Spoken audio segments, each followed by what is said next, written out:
മേടക്കൂർ അശ്വതി ഭരണി കാർത്തികയുടെ ആദ്യത്തെ കാൽഭാഗം.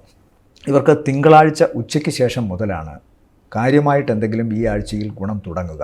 പ്രധാനമായും അവരുടെ സാമ്പത്തിക നിലയും അവരുടെ പ്രവർത്തന മേഖലയിലെ അവരുടെ താല്പര്യവും അതിലെ ഊർജ്ജസ്വലതയും ഒക്കെ ആരംഭിക്കുന്നത് തിങ്കളാഴ്ച ഉച്ചയ്ക്ക് ശേഷം മുതലാണ്.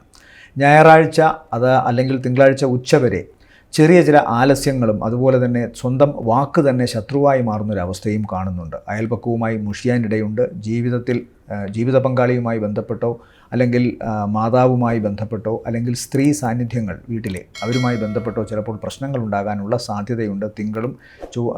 ഞായറും തിങ്കൾ ഉച്ചവരെയും. അതിനുശേഷം പക്ഷേ കാര്യങ്ങൾ മാറും.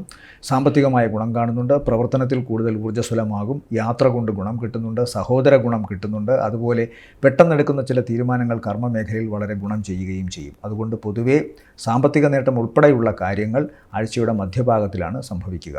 പ്രത്യേകം ശ്രദ്ധിക്കേണ്ടത് പിതാവിന് ദോഷമുണ്ടാകാനുള്ള സാധ്യതയുണ്ട്, ശാരീരികമായ അവശത. അതുപോലെ ജീവിത പങ്കാളിക്കും ശാരീരികമായ അവശതയോ മറ്റെന്തെങ്കിലും ആലസ്യമോ ഉണ്ടാകാനുള്ള സാധ്യതയുണ്ട്. പ്രത്യേകം കരുതലെടുക്കുക. ഈ ആഴ്ച മേടക്കൂറിനെ സംബന്ധിച്ചിടത്തോളം നല്ല ദിവസങ്ങളെന്ന് പറയുന്നത് 22-ാം തീയതി സായാഹ്നം മുതൽ 23-24 ദിവസങ്ങൾ നല്ലതാണ്.